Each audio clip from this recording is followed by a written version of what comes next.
Faster than a speeding bullet. More powerful than a locomotive. Able to leap tall buildings at a single bound. Look, up in the sky. It's a bird. It's a plane. It's Superman. Today, eat Kellogg's Pep, the Super Cereal. Super as in Superman. Kellogg's Pep, the Sunshine Cereal. Kellogg's Pep, the Super Cereal, presents The Adventures of Superman.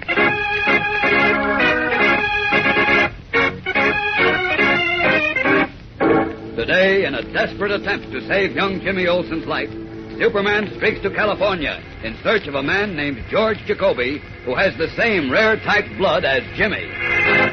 A boy's life depends on my finding your husband in the next 15 minutes, Mrs. Jacoby. Please tell me where he is. I don't know where my husband is, Superman. You don't? No. You see, George called up at lunchtime and said an important customer was in town. Yes? He was going out with him for the afternoon and said he might be late for dinner. But didn't he say where he was going? No, he didn't. Great Scott, what'll I do now?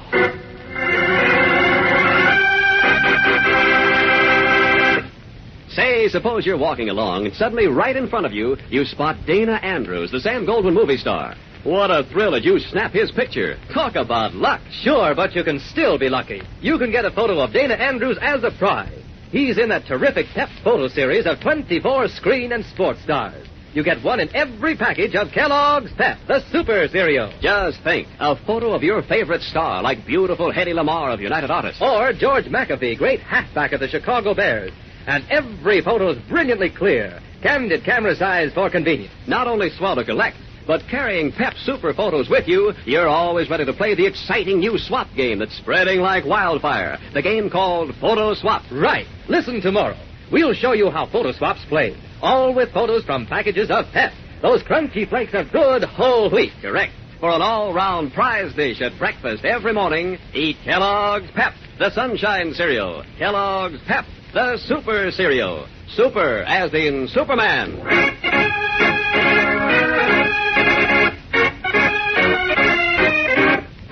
And now, the adventures of Superman. Following an operation for a fractured skull, which he suffered in some mysterious manner, Cub reporter Jimmy Olsen required an immediate blood transfusion. However, his blood was of an extremely rare type, and the only other person with the same type known to the Metropolis Red Cross was a man named George Jacoby, who had recently moved to California. With less than 20 minutes remaining in which to save Jimmy's life, Clark Kent secretly resumed his true identity of Superman and streaked across the continent to Pasadena, California, the home of George Jacoby. But to Superman's dismay, Mrs. Jacoby said that she had no idea where her husband could be found at that moment. Think, Mrs. Jacoby. Didn't your husband mention something that might give us a clue to where he is? No, he didn't. A restaurant. Or a club. Or some firm he does business with. No, he didn't, Superman. He just said he was going out for the afternoon with his customer, and he might be late coming home for dinner. Oh, I've got to find him, Mrs. Jacoby. I must. Now, look, perhaps someone in his office will know where he went. Where does he work? George is sales manager for the Thompson Shoe Company on 4th and Spring Street in Los Angeles. Thompson Shoe Company, 4th and Spring. Fine. His secretary's name is Miss Timmy. Thanks, Mrs. Jacoby. Oh, by the way, is that your husband's picture on the piano? Yes. Why? Well, I just want to know him if I should see him. Goodbye, Mrs. Jacoby. Goodbye. Now to see Jacoby's secretary. Up and away!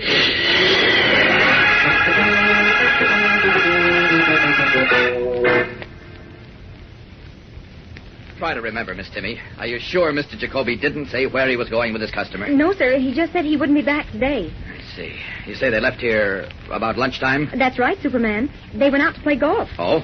Where does Mr. Jacoby usually play? You should know that. Well, yes. Let's see. Usually he goes to his club. Which club?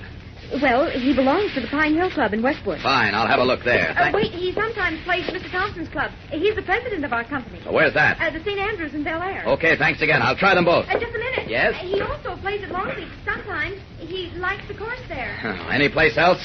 No, I don't think so. Oh, thank goodness. So long.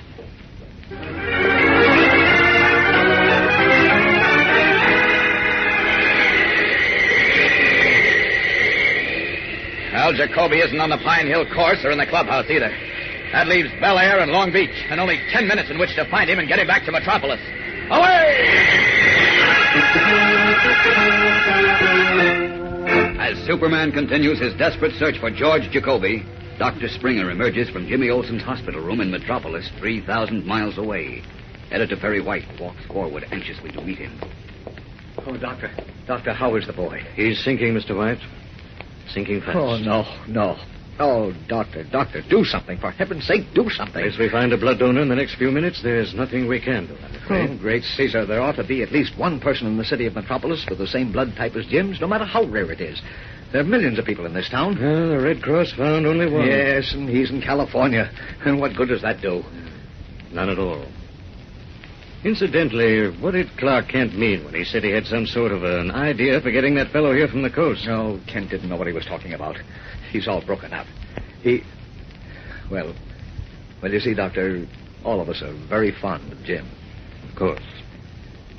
Say, what about Miss Lane's idea to make an appeal from your radio station for someone with Olson's type blood? Well, she's at the studio broadcasting an appeal with Jim's mother right now, but by the time she hears from anybody, if she does, and that person gets to the hospital... I'm afraid it'll be too late, Mr. White.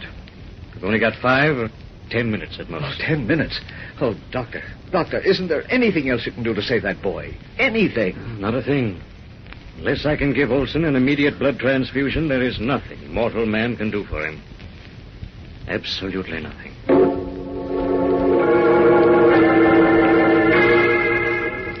Meanwhile, on a golf course in Long Beach, California, 2 men in sweaters and slacks are approaching the tee-off for the 12th hole. Well, that par in the last hole put you 2 up, Wilson. Looks like you're too good for me. Want to concede the match, Jacoby? No, sir, not a chance. I'll go down fighting. That's the spirit. Okay, go on, shoot. Right. Say, listen to that wind. It came up awful suddenly. Do you think we're in Holy the storm? smokes, look at this. Excuse me, gentlemen. What the... Sorry to break up your game. Well, who are you? Superman. Superman. Right. Your name is George Jacoby, isn't it? That's right. Now, listen. A boy in Metropolis will die unless he receives a blood transfusion at once. Only you can save him, Mr. Jacoby. I can? Yes. According to Red Cross records, you have the same rare type blood he has. Are you willing to go back to Metropolis with me? Why, yes, of course. Wonderful. I knew you wouldn't refuse. But you said he needs a transfusion at once. A plane will take hours. I travel much faster than a plane, as you'll see. Come along. Up with you. There. Now, if only we're not too late. Up and away!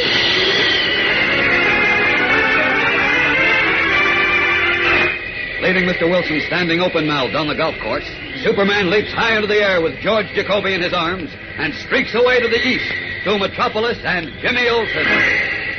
Will the Man of Steel arrive in time to save Jimmy's life? We'll know in a moment when we return for the tense climax of today's episode. So keep listening. Say, the next time you're at a football game, try this. Don't watch the star player who's carrying the ball. Watch the rest of the team. Notice how every player is doing his share. Right. Otherwise, a star wouldn't gain an inch all by himself. But if everybody pitches in, then you've got a winning team. Yes, sir. And that's how the community chest in your city gets things done. By good old American teamwork. Everybody pitches in to help the community chest. And they all benefit in return. Now listen. Here's how you can do your share for the community chest.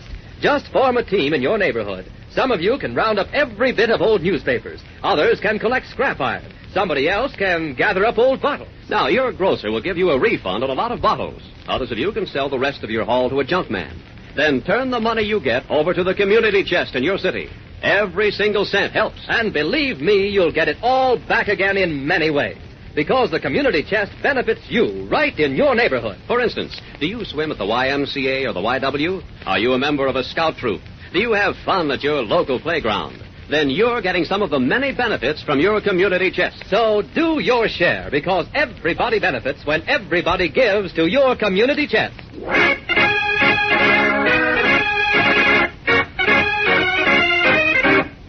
And now, back to the adventures of Superman.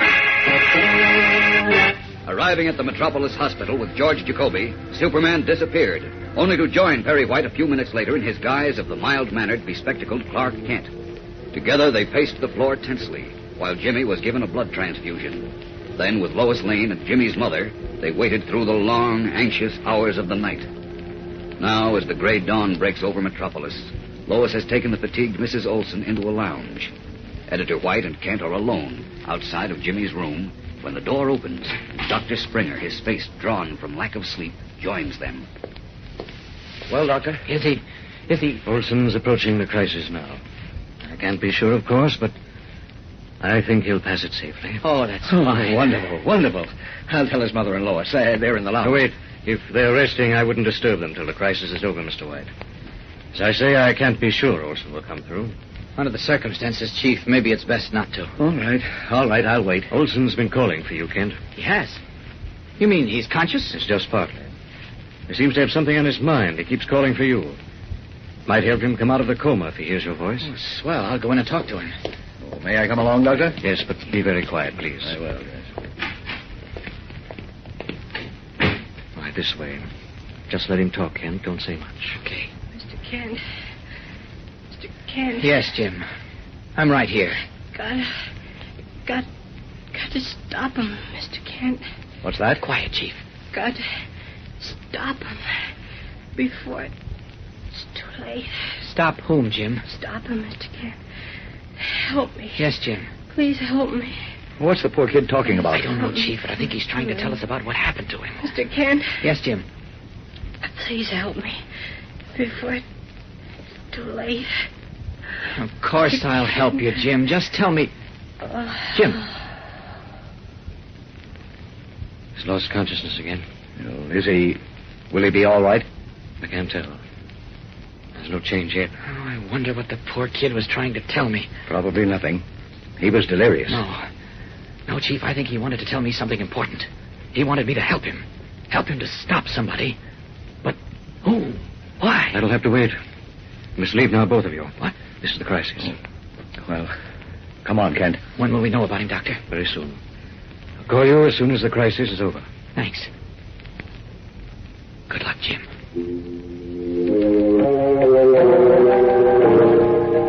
Quietly, Clark, Kent, and Perry White leave Jimmy Olson's room. Will the boy reporter pass safely through his crisis? And what was he trying to tell Kent? Tomorrow's episode is tense and exciting, fellows and girls, so be sure to listen. Tune in, same time, same station, for Chapter 4 of Ruler of Darkness on The Adventures of Superman. And remember, for breakfast, it's Kellogg's Pep. For excitement, The Adventures of Superman. Superman is a copyrighted feature appearing in Superman DC Comics magazines and is brought to you Monday through Friday at this same time by Kellogg's Pep, the Super Cereal.